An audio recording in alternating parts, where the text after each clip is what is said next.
सीवान सदर विधायक अवध बिहारी चौधरी ने मुख्यमंत्री बिहार सरकार सहित स्वास्थ्य विभाग के प्रधान सचिव तथा जिला पदाधिकारी सीवान को पत्र द्वारा यह अवगत कराया है कि वैश्विक महामारी से पूरा देश परेशान है तथा सीवान भी इससे अछूता नहीं है। सीवान में भी संक्रमित की संख्या लगातार बढ़ती जा रही है। जनप्रतिनिधि होने के नाते मानवीय आधार पर मैंने 2021-22 के विधायक ऐच्छिक निधि के मद में आने वाले कुल 3 करोड़ की राशि में से 2 करोड़ रुपए की राशि कोविड-19 के पीड़ित लोगों के इलाज के लिए देने की अनुशंसा उन्होंने की है।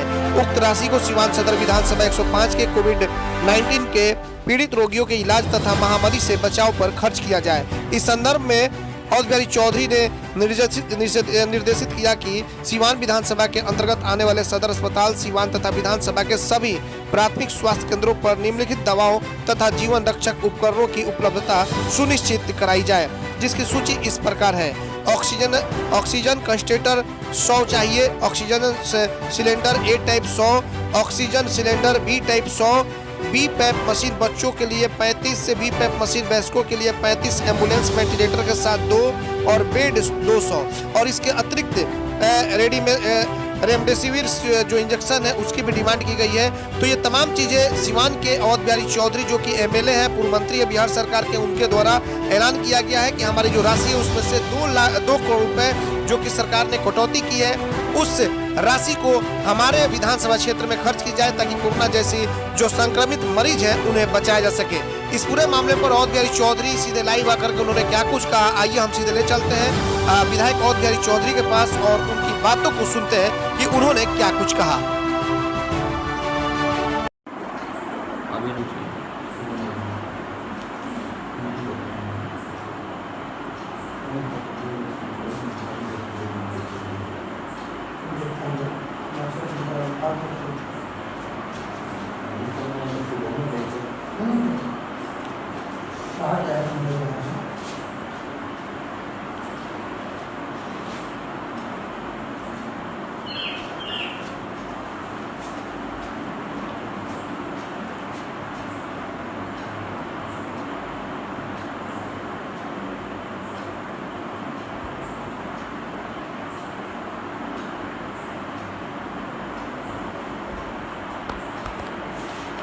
सर्वप्रथम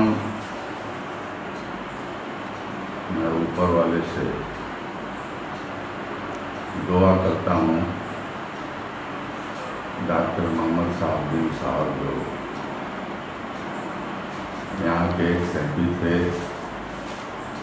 और राष्ट्रीय जनता दल के राष्ट्रीय नेता थे, सीवान के विकास पुरुष थे, तो हम लोगों के बीच आज नहीं है।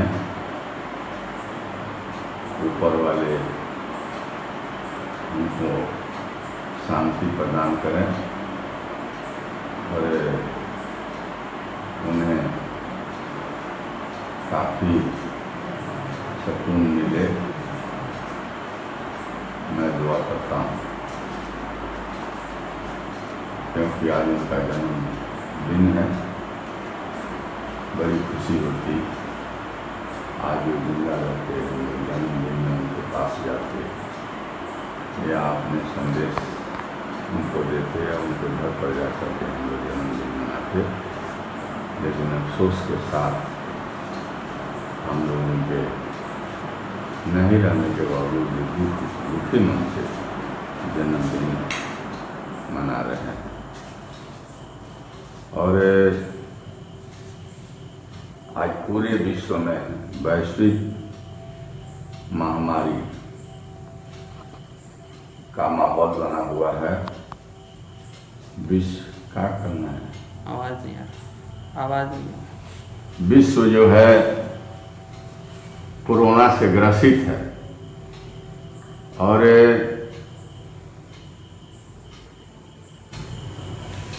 भारतवर्ष में भी कोरोना का जबरदस्त कहर है और खास करके बिहार में तो इतना अनियंत्रित है कि काफ़ी संख्या में लोग कोरोना से प्रभावित हो गए हैं और पॉजिटिव हो गए हैं। साथ ही साथ काफ़ी लोगों के जान भी जा रहे हैं, मर रहे हैं। व्यवस्था नाम की अच्छी कोई चीज नहीं है, चाहे प्रखंड में हो, जिला में हो, या डेडिकेटेड कोविड सेंटर हो, हॉस्पिटल हो, या अन्य प्रदेश के जो बड़े बड़े सरकारी कॉलेज हो, मेडिकल कॉलेज या प्राइवेट, कहीं पर कोई इलाज का समुचित व्यवस्था नहीं है। सरकार के द्वारा जो व्यवस्था होनी चाहिए कोविड से बचाने के लिए, वह व्यवस्था करने में मेरे देखने से सरकार विफल हो गई है। और वैसे स्थिति में चूंकि जो प्रथम बार जो कोरोना आया था उसमें हम लोग काफी सजग थे और कोरोना को रोकने में पूरे बिहार के लोग कामयाब रहे। परंतु आज जो हालत है बद से बदतर, न दवा है, न उपकरण है, न सही तरीके से जांच हो रहे हैं, न जो क्वारंटाइन हुए हैं उसको कोई पूछने वाला है, जो होम क्वारंटाइन है, जो आइसोलेशन है, वहाँ पर भी किसी तरह के कोरोना से बचने के लिए सजगता नहीं है। चारों तरफ भय का वातावरण बना हुआ है, त्राहिमाम त्राहिमाम लोग कर रहे हैं। और कहीं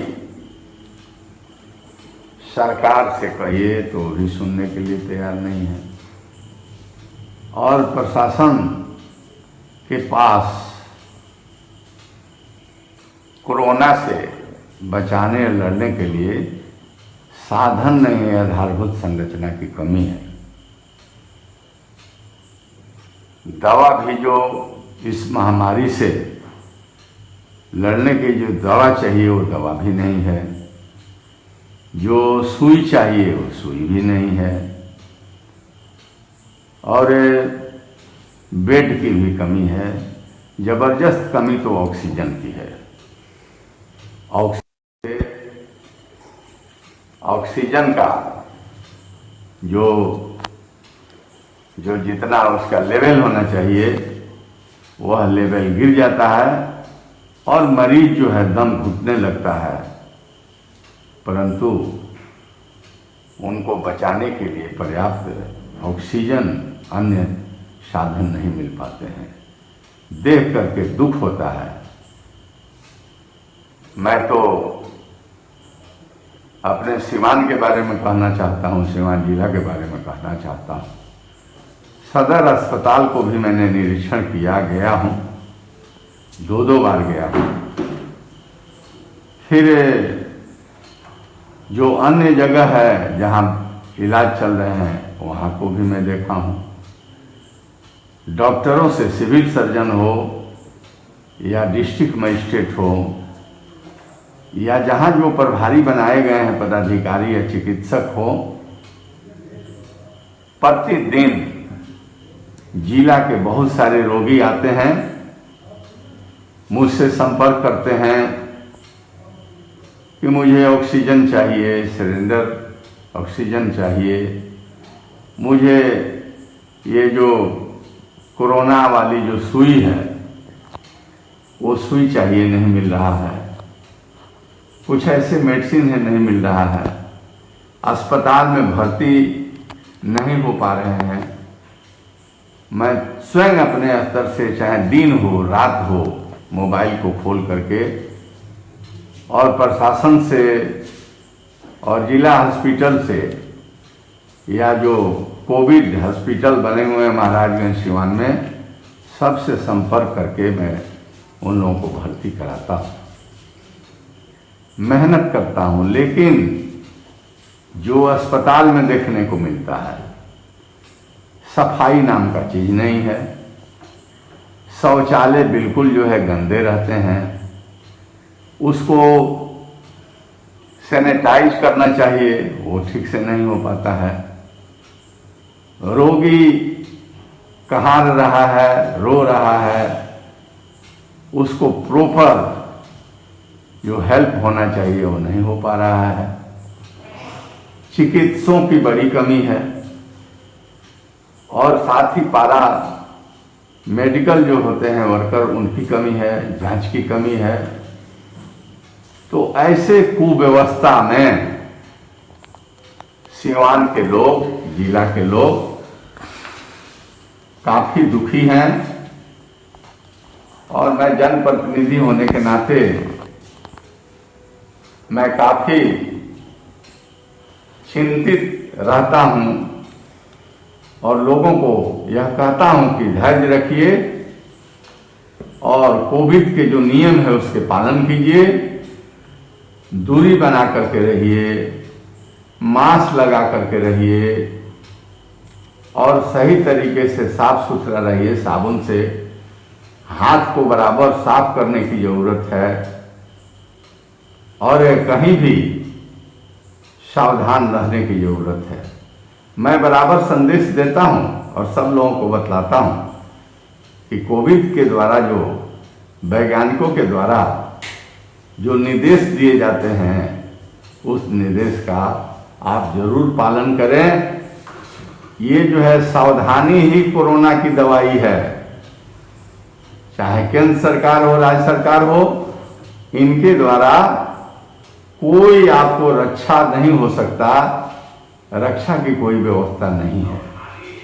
वैसे व्यवस्था में जनप्रतिनिधि एमएलए यहां होने के नाते मैंने यह निर्णय लिया है कि एमएलए के द्वारा सरकार के जो ऐच्छिक कोष, स्थानीय क्षेत्र विकास कोष, जो माननीय विधायकों को, विधान परिषद के सदस्यों को प्रति वित्तीय वर्ष में 3 करोड़ रुपया मिलता है। इसके पहले सत्र में 2021 में भी माननीय विधायकों का पैसा ले लिया गया था कोविड में खर्च करने के लिए, कोरोना से बचाने के लिए। वो पैसा लिया गया, अब क्या खर्च हुआ, कैसे खर्च हुआ, वह तो एक अलग का विषय है। लेकिन इस बार भी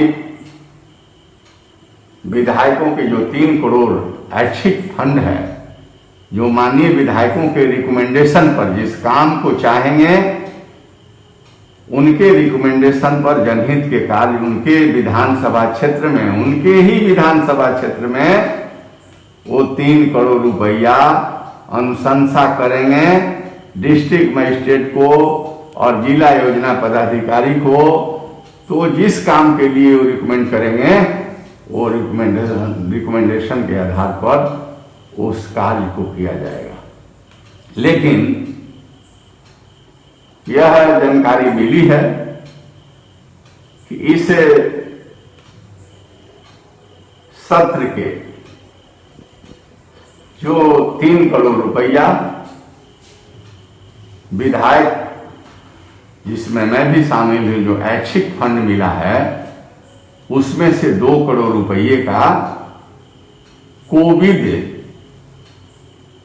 के प्रभाव को रोकने के लिए और प्रभावित लोगों को इलाज कराने के लिए, कोरोना से बचाने के लिए 2 करोड़ रुपया रोक लिया गया है, काट लिया गया है।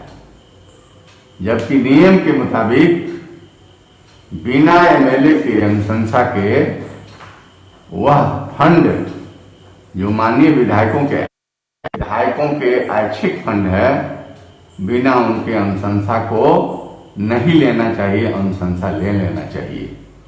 यह कोविड है, महामारी है, सब लोग हम लोग चिंतित हैं।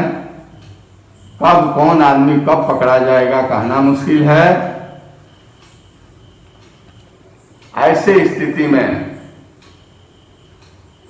अगर एमएलए कोटा खर्च करने की बात हो तो मेरे जैसा व्यक्ति जान को बचाने के लिए, सभी प्रकार के रोगियों के इलाज के लिए अपने एमएलए कोटा के पैसे को देने में 1 मिनट आदमी विलंब नहीं करेगा। लेकिन निश्चित सरकार को जो हमारे ऐच्छिक 2 करोड़ रुपये को अगर कोरोना के लिए लिया गया है तो उसमें भी मुझे कोई आपत्ति नहीं है।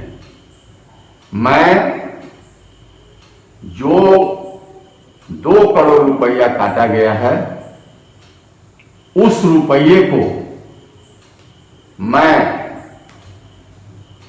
देने के लिए तैयार हूं, दे रहा हूं।